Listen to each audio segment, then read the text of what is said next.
voy a hablar lo que es la fe en un momento de crisis, en un momento donde quizás no vemos la luz al fin del túnel, como dicen, cómo la fe puede ser pilar fundamental para poder atravesar por esa circunstancia de crisis. Quiero que, espero que sea de aliento para ustedes, lo es para mi vida, y vamos a poder hablar de lo que es la fe, para poder romper el hielo también. El pastor me pidió en la semana poder juntarnos para ver el bosquejo, no pasó, así que qué fe que tiene nuestro pastor, porque no sabe de lo que voy a hablar. Así que tremenda fe la del pastor, así que hermanos. Y quiero hablar sobre la vida de un profeta que estaba pasando por un momento crítico, un momento de una situación bastante complicada, y la realidad es el profeta Habacuc. Así que vamos a ir ahí con nuestras Biblias, vamos a andar ahí sobre este libro, pero vamos a orar, vamos a encaminar esta reunión al Señor, así que oremos, hermano. Nuestro buen Dios, primeramente quiero darte gracias, Dios, por este privilegio. Realmente no soy merecedor, pero como compartía el deseo cuando cruzaba por las puertas de aquí, de esta iglesia, y que quería estar aquí, y que hoy esté aquí compartiendo tu palabra, realmente me alegra el alma, Señor, y el corazón. Gracias por suplir, Señor, gracias por estar en esos momentos, gracias porque esa decisión que tomamos, Señor, fue de bendición porque hoy podemos ver el fruto. Padre, pero sobre todo que me guíes en el mensaje, que realmente, como estábamos hablando, la fe en momentos de crisis, Señor, cómo podemos atravesar, cómo atravesó el profeta Habacuc en ese momento, en esa situación crítica, una situación difícil, que realmente amargaba su alma, Señor, pero él realmente pudo confiar en ti, que realmente también se animó su corazón en el medio de esta situación. La situación no cambió, pero sí él entendió cómo pasarla.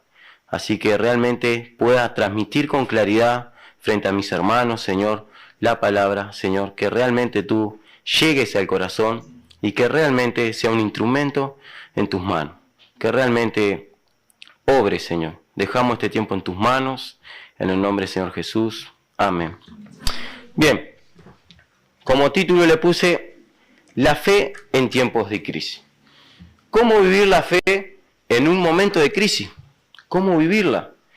Y pensando qué compartir, llegando a la lectura del profeta Habacuc, y vamos a introducir un poco en el contexto que se encontraba. Me puse acá un resumen breve para estar en ese contexto histórico del profeta, ¿no?, en el momento que vivía.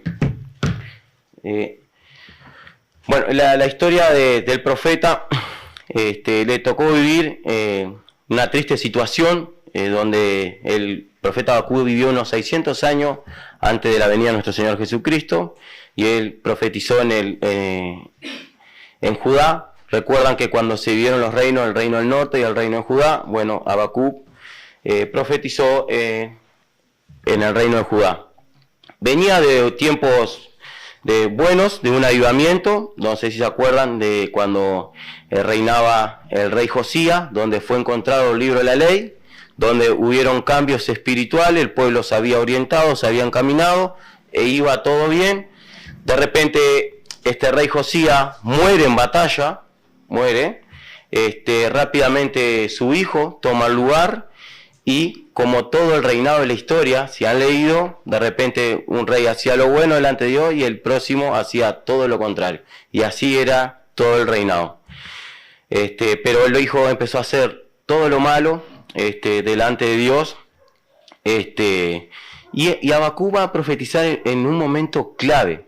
Es el momento donde Babilonia toma el poder del mundo conocido, es donde gana la batalla a los asirios, y es el nuevo imperio que va a gobernar el mundo conocido en ese momento.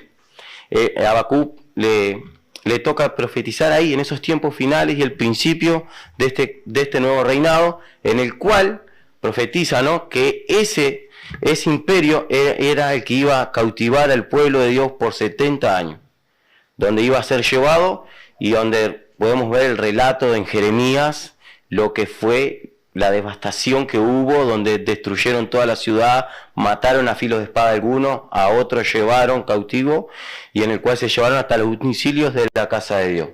Así era esta situación, y como modo de introducción, también interesante ver de que el profeta no le va a hablar al pueblo. El profeta va a relatar su historia en su conflicto, en su alma, de su alma, viendo tanta iniquidad, tanta violencia, tantas dificultades que parece que fueran hasta nuestros tiempos, que ahora vamos a ver. El profeta, a pesar de que no profetizaba al pueblo como en otros profetas, él habla de su relación con Dios y su situación, que se encontraba el conflicto de su alma. Los 3 capítulos se basan en eso, de él en una comunicación con Dios, expresando sus molestias, ¿no?, sus situaciones. Entonces, 4 puntos encontré que el profeta se encontraba en una crisis geopolítica, donde un nuevo imperio iba a asomar, donde podemos ver cuando hay una guerra, destrucción, como hablamos, muertes, destrucciones, bueno, el temor de este nuevo imperio. Dios relata lo que son en el capítulo 1, habla de lo que realmente eran realmente violentos, que realmente relata la violencia que tenían, ¿no? Pero mismo Dios lo levantó a este pueblo para castigo, ¿no? En una crisis social, dice capítulo 1 Habacuc, dice: ¿hasta cuándo, Señor, voy a clamar a causa de la violencia? Había violencia, había dificultades. Basta mirar en nuestra sociedad hoy la violencia que hay, es increíble, donde la vida del ser humano casi no vale nada. Básicamente hoy vas en moto a trabajar y quizás que te quieran robar la moto, un vehículo, y te terminan quitando la vida. Es increíble. También no es tan lejano a este tiempo, también una crisis espiritual vivía Habacuc. Dice: ¿por qué me hace ver tanta iniquidad? ¿No? Lo que es la iniquidad es lo contrario a la buena moral de Dios. Veía iniquidad en el pueblo, vivía una falta de moral, ¿no? Así se encontraba. Una crisis económica, miren Habacuc 3:17, aunque la higuera no florezca, ni a las vidas haya fruto, aunque falte el producto del olivo, y los labrados no den mantenimiento, y las ovejas sean quitadas de las majadas, y no haya vaca en los corrales. En esa situación económica se encontraba el profeta Habacuc, y en esas crisis y en esas situaciones se encontraba.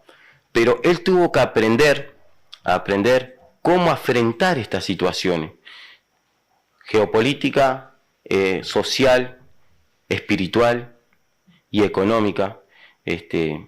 O también podemos agregar, quizás que estamos pasando por momentos dificultades, momentos que quizás que en tu vida te está atravesando algunas dificultades, algunas situaciones que realmente uno no agrada pasar, pero vienen, el Señor permite que pasen estas cosas.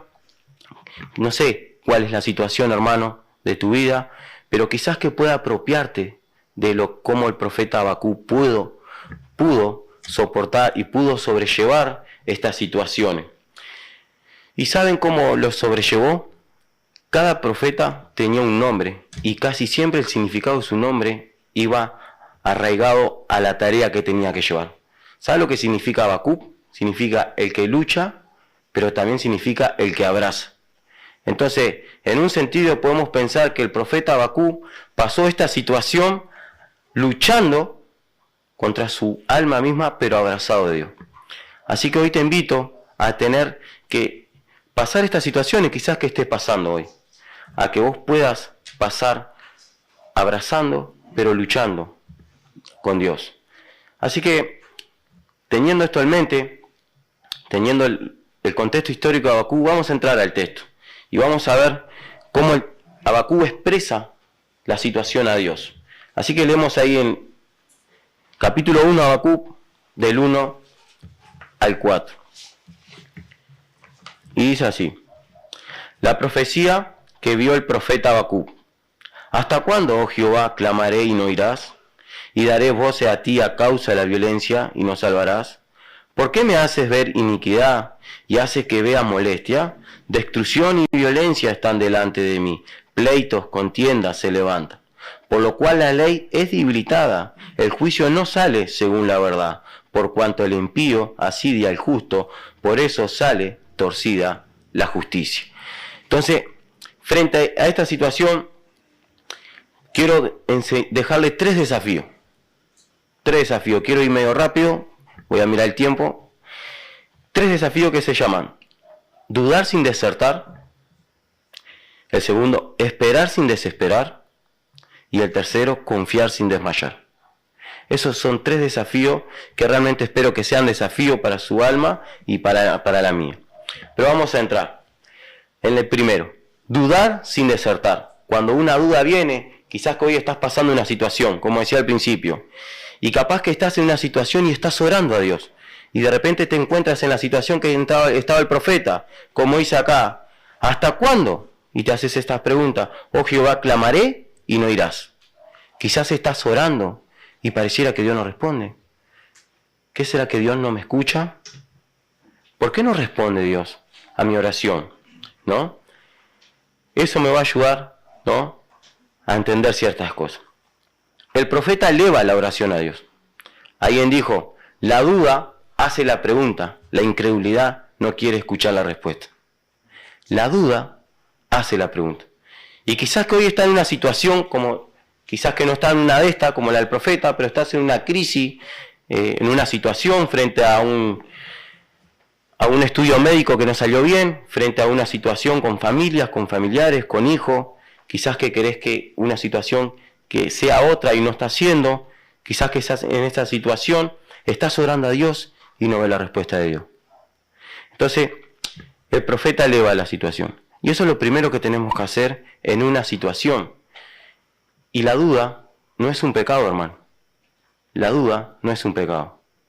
La duda lleva a hacer la pregunta y decirle a Dios: ¿por qué, Dios? ¿Hasta cuándo? ¿No? Hace dos preguntas en el medio de la duda: ¿hasta cuándo? ¿Y por qué? ¿No son preguntas que nos hacemos en el medio de la crisis?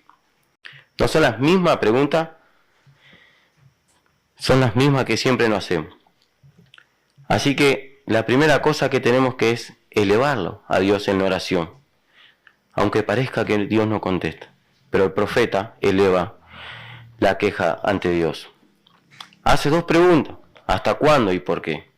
Y vemos que Dios no responde. ¿Qué pasa cuando vemos que Dios no responde cuando clamamos?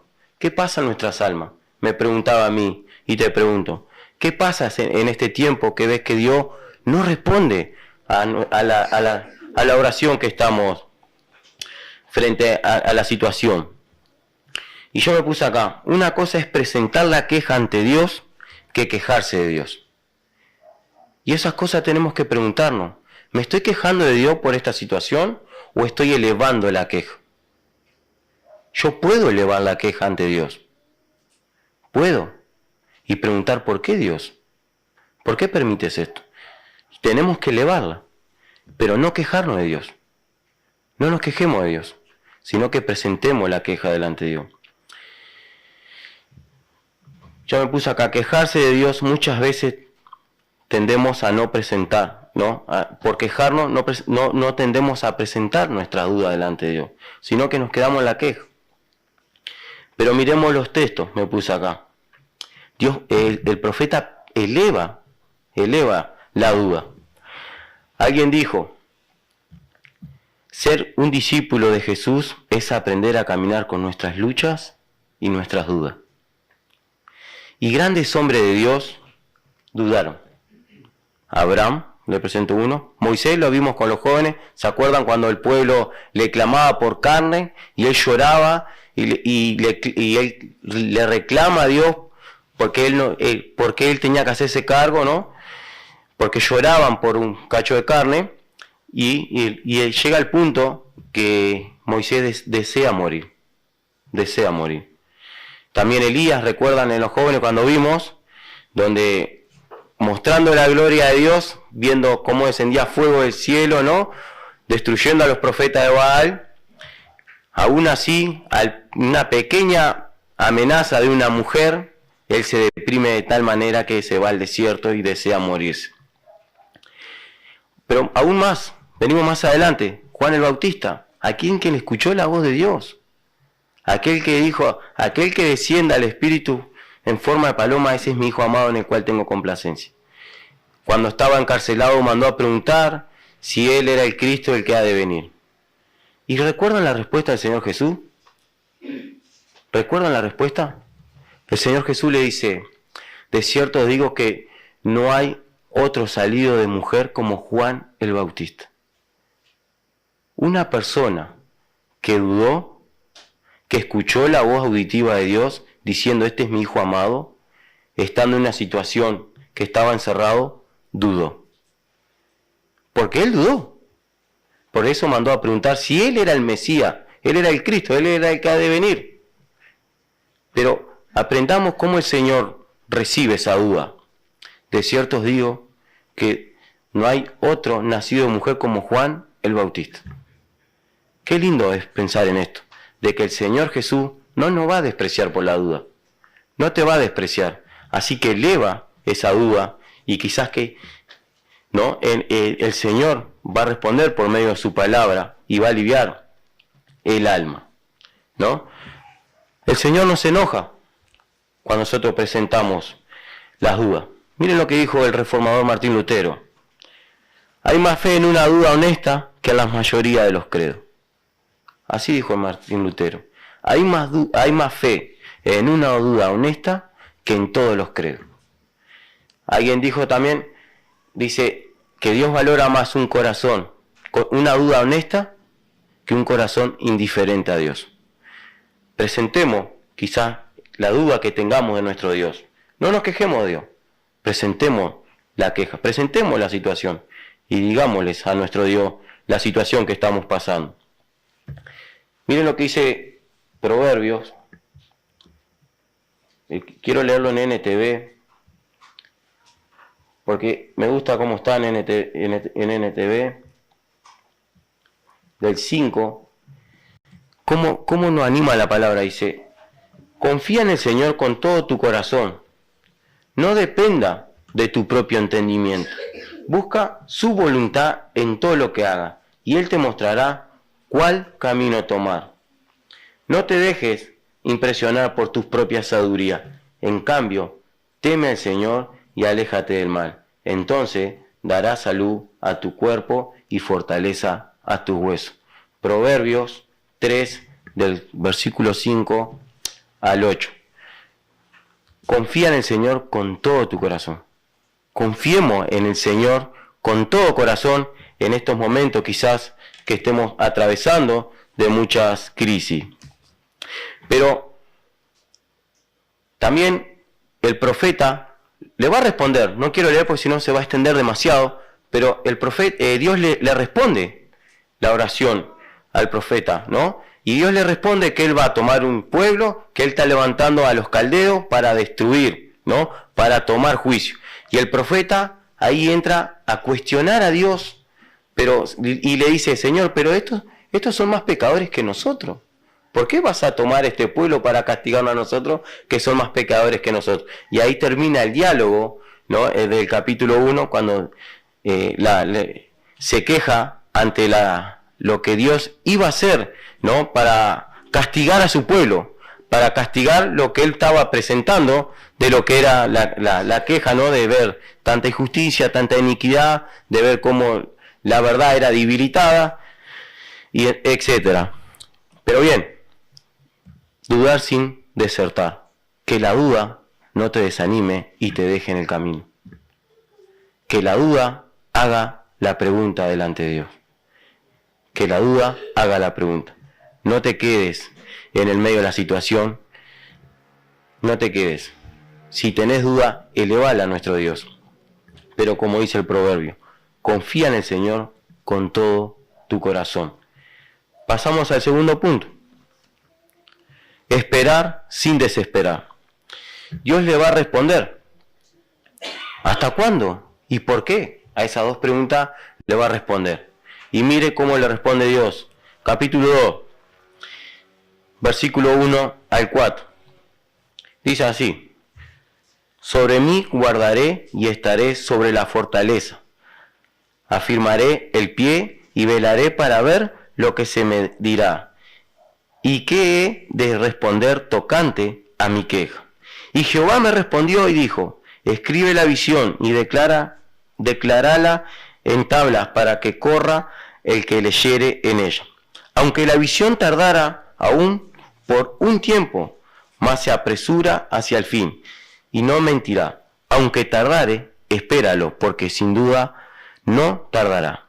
He aquí que el cuya alma recta se enorgullece, mas el justo por su fe vivirá. Bien, vamos a ver un par de puntitos acá, ¿no? Esperar sin desesperar. A veces los tiempos de Dios no son los mismos tiempos que nosotros. Cada tiempo, cada respuesta del Señor tiene su tiempo. ¿Por qué? Porque es perfecto. Él no llega tarde. Él llega en el momento justo. Quizás que nosotros queremos ya la respuesta. Queremos ya que solucione X situación. Pero tenemos que pensar que los tiempos de Dios no son nuestros tiempos. Y eso lo vimos con los jóvenes en Isaías 55. Sus pensamientos son más altos que los nuestros y sus caminos son más altos que los nuestros. En Isaías 55. Así que la primera cosa que tenemos que entender es: esa espera no puede agotar nuestros tiempos. Que la ansiedad no nos domine, sino que podamos esperar en el tiempo que Dios permite que suceda y que sucedan o cambian las cosas. El Señor es perfecto. Él no llega tarde. Él llega en el momento justo. Así que esperar sin desesperar. Versículo 1 del 2 dice: sobre mí guardaré y estaré sobre la fortaleza y afirmaré el pie y velaré para ver lo que se me dirá. Y que he de responder tocante a mi queja. O sea, hay otras versiones, como Dios habla hoy, dice como el centinela, que está en lo más alto, está como el que espera, ¿no? Y él dice que estará ahí esperando la respuesta. Entonces, la primera cosa para no desmayar es que tenemos que esperar. Él dice acá, él manifiesta acá, dice: sobre mí guardaré y estaré sobre la fortaleza, afirmaré el pie y velaré para ver lo que se me dirá. Eso es importante, es esperar, velar y esperar la respuesta del Señor en el momento oportuno, ¿no? Esperar en el Señor. El segundo, versículo 2 y 3. Y Jehová me respondió y dijo: escribe la visión y declárala en tablas. Y Jehová me respondió y dijo: escribe la visión y declárala en tabla para que corra el que leyere en ella. Y aunque la visión tardara aún por un tiempo más, se apresura hacia el fin y no mentirá. Aunque tardara, espéralo, porque sin duda vendrá y no tardará. No puedo limitar a Dios a mis tiempos. Primera cosa, no podemos limitar a Dios a nuestros tiempos. Mire lo que le dice el Señor: aunque tardara, espéralo, pero va a venir. Y esa es la seguridad de la promesa de Dios. Aunque pareciera que demora, pero a nuestro tiempo, pero al tiempo de Dios no. Pero una cosa debemos estar seguros: que llegará. La promesa de Dios va a llegar. Y va a llegar. No podemos limitar a Dios a nuestros razonamientos. No podemos limitar a Dios a nuestros criterios. No podemos limitar a Dios. Tenemos que esperar en Él. Tenemos que entender, como Él nos dice: aunque tardare, espéralo. Aunque lamentablemente en nuestros tiempos la ansiedad nos juega muy en contra. Dijera un predicador que escuchaba esto: es impresionante la ansiedad que nos ha generado. Todos asociamos a la rapidez que hace el celular. Todo queremos que sea ya, somos impacientes, queremos que todo sea ya a nuestros tiempos. Y no es así. Dios tiene un tiempo para todo. Así que no podemos limitar a Dios. Tercero, tenemos que tener fe en la espera. Tenemos que tener fe en la espera. Miren lo que dice el versículo 4.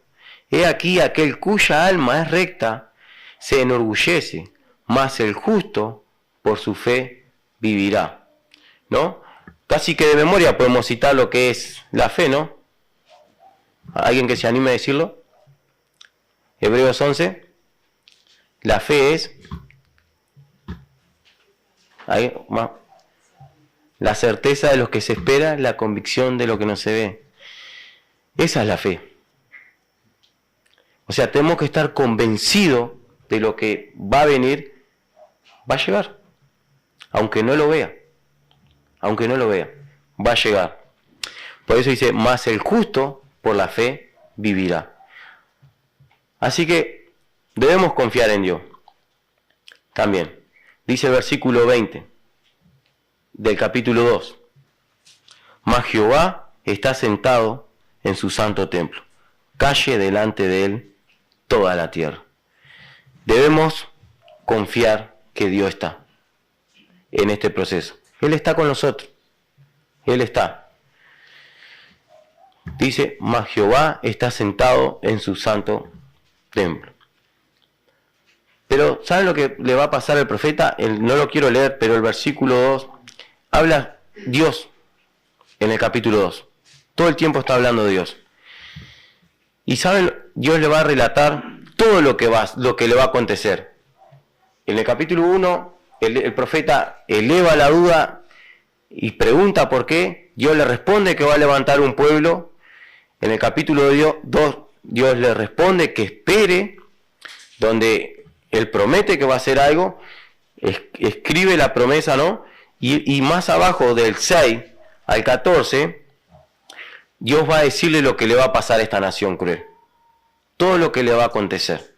Y hay 5 que relata, que no quiero tocar, es para otro sermón, pero relata del 6 al 19 todo lo que le va a acontecer a este pueblo cruel por castigar, por toda esta situación de maldad, lo que le va a hacer pasar a Dios. Y eso hace de que el profeta llegue al tercer punto, que lo que vimos es confiar sin desmayar. Y vamos a ver ahí cómo el profeta cambia su actitud hacia Dios. No cambió la situación sigue, el pueblo sigue la violencia, Dios va a levantar este pueblo, después vemos que van a ser cautivos por 70 años,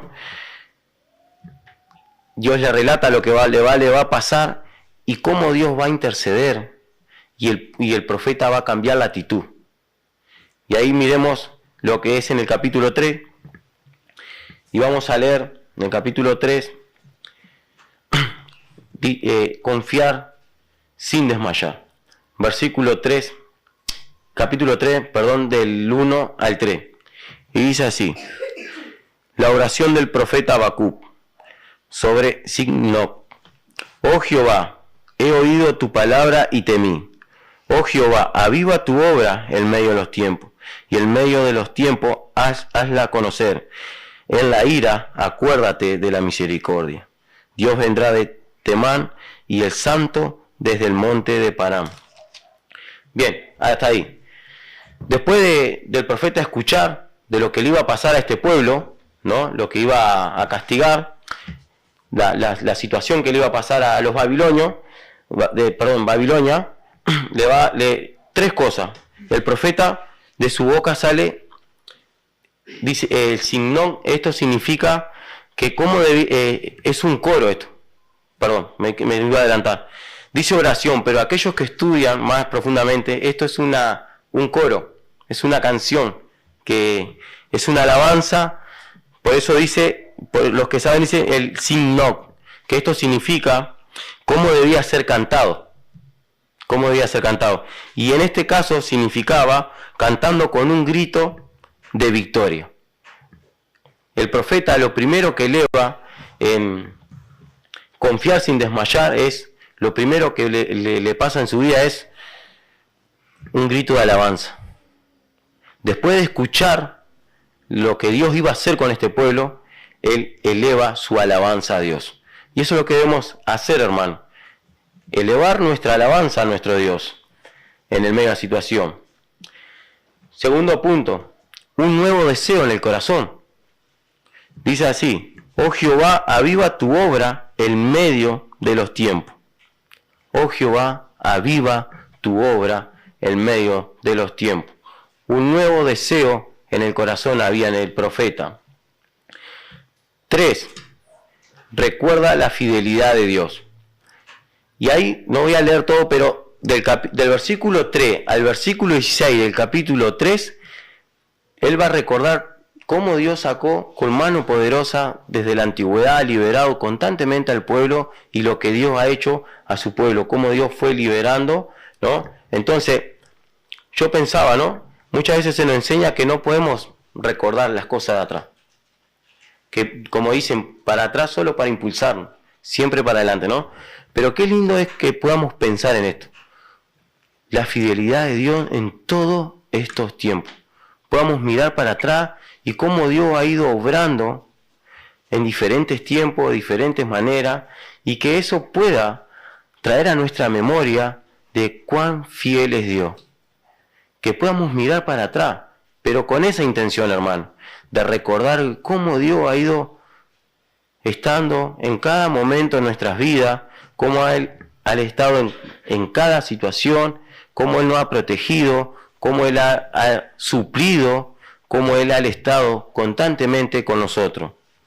Y qué lindo es recordar la fidelidad de Dios en todos estos tiempos. Yo no sé cuántos años tenés de cristiano. Sin duda que yo apenas llevo 8 años. Si yo miro para atrás, puedo ver que la mano de Dios ha sido bondadosa todo el tiempo. Así que eso es otra cosa que debemos pensar, recordar de la fidelidad de Dios. Hay una nueva esperanza, Y versículo 17 y 19, miren lo que dice: aunque la higuera no florezca, ni las vides haya fruto, aunque falte el producto del olivo, y los labrados no den mantenimiento, las ovejas sean quitadas de la majada, y no haya vaca en los corrales, con todo yo me alegraré en Jehová, y me gozaré en el Dios de mi salvación. Hasta ahí. Hay una nueva esperanza. Miren lo que declara el profeta. Después ¿no? Aunque no haya sin fruto en la higuera, si en las vides no haya fruto, el producto del olivo, ¿no? Que es lo que hacían el aceite, los labrados no den mantenimiento, las ovejas sean quitadas de los corrales. Recuerdan que ellos no comían la oveja, usaban la lana para el abrigo. No haya vaca en los corrales, algunas traducciones dicen bueyes, aquellos que eran lo que eran para arar, para trabajar la tierra. Dice, y a pesar de todo lo negativo que estaba el profeta, tiene una declaración tremenda. Con todo, yo me alegraré en Jehová. Hay una nueva esperanza en él. ¿Recuerdan cuando él inició? ¿Hasta cuándo? ¿Por qué? Capítulo 2, Dios le responde, pero que escribe esta promesa, que él iba a interceder, pero que esperara. Aunque pareciera que iba a demorar, él tenía que esperar. Entiende eso el profeta. ¿Y cómo termina? Versículo 1, alabando a Dios. Versículo 2, un nuevo deseo en el corazón. Versículo 3, recuerda de la fidelidad de Dios en todo el tiempo. 4, una nueva esperanza, versículo 7 al 19, aunque no haya fruto, aunque no haya nada. Quizás que hoy estás pasando por una dificultad, quizás que no haya nada de esto, pero quizás que también podamos decir, como dijo el profeta, con todo yo me alegraré en Jehová y me gozaré en el Dios de mi salvación. Hay que subrayarlo eso. Con todo yo me alegraré en Jehová. No importa cuál sea la situación. Quizás que está pasando un momento crítico. Quizás que como ellos no tenían fruta, no tenían No tenían la uva para hacer el vino, no tenían el olivo para hacer el aceite, no tenían nada. Pero aún así, la situación no cambió. Lo que cambió fue su situación, de su conflicto de su alma. De empezar, hasta cuándo y por qué, a poder alabar a Dios. Y a pesar de que no viera el cambio, a pesar de que no viera su situación, él dice, con todo yo me alegraré en el Dios de mi salvación. Y eso es lo que el profeta declara. Y el versículo, y quiero ir terminando, ya son las 6, no me quiero pasar. Quiero ir terminando con el versículo 19. Mire qué tremendo. Y esto tenemos que subrayarlo en nuestras Biblias. Después que él relata, con todo yo me alegraré en Jehová y me gozaré en el Dios de mi salvación. Versículo 18 y 19 dice, Jehová, el Señor, es mi fortaleza. El Señor, Jehová, el Señor, es mi fortaleza. Y qué lindo poder pensar en esto, ¿no? De que Dios es nuestra fortaleza. Él es nuestra ayuda, ¿no? Él está. Y que realmente, hermanos, quiero dejarle un desafío. Que la fe no se pueda medir por los resultados. A veces la fe, a veces nos movemos con nuestra fe por medio de resultados. Que realmente el resultado no sea que mueva nuestra fe. Y le quiero relatar la historia de los amigos para ir terminando. ¿Se acuerdan los amigos de Daniel? Capítulo 3 de Daniel.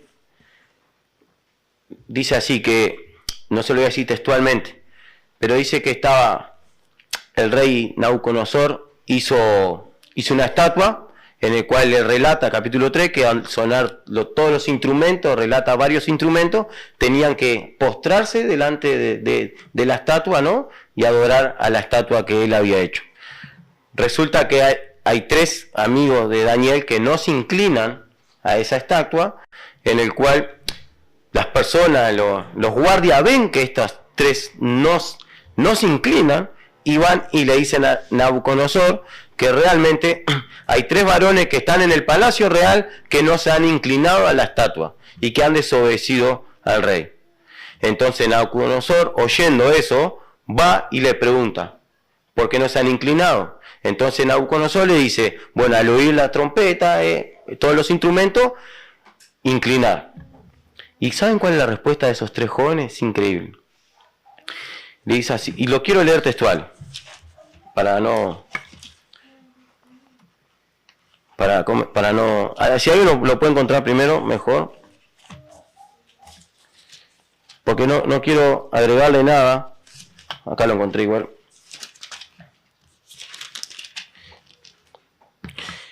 Y miren, hasta ahí viene el relato, y miren cómo le responde. Después que Nabucodonosor le pide que al sonar las trompetas se tenían que inclinar. Y esto quiero traerlo para que nuestra fe no sea movida por resultados. Sino, miren la respuesta de estos 3 jóvenes. Y vamos a pensar un poquito.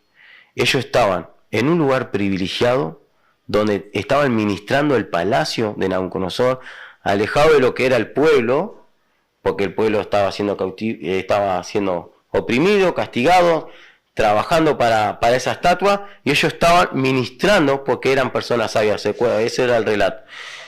Pero ellos no miran su condición, no miran a pesar que estaban cómodos. Miren cómo responde. Versículo 17. Le responden a este rey. Y Sadrac, Mesac y Abednego respondieron al rey Nabucodonosor, diciendo, no es necesario que respondamos sobre este asunto. He aquí nuestro Dios a quien servimos puede librarnos del horno de fuego ardiendo, y de tu mano, oh rey, nos librará. Pero mire el versículo 18. Y si no, sepa, oh rey, que no serviremos a tus dioses ni tampoco adoraremos la estatua que has levantado. ¡Qué tremendo! Dios tiene el poder. Miren su fe. Dios tenía el poder para librarlo. Pero no se quedan ahí, van más profundo. Pero si Dios no decide sacarlo, aún así nos iban a postrar. Y conocemos el resto de la historia. Dios lo salvó. ¿no? Pero que eso sea nuestra fe, como ellos. Quizás que no vas a salir de la situación que estás. Quizás que vas a tener que pasar un tiempo más largo. Quizás que no viene la respuesta. Pero que eso no cambie tu fe.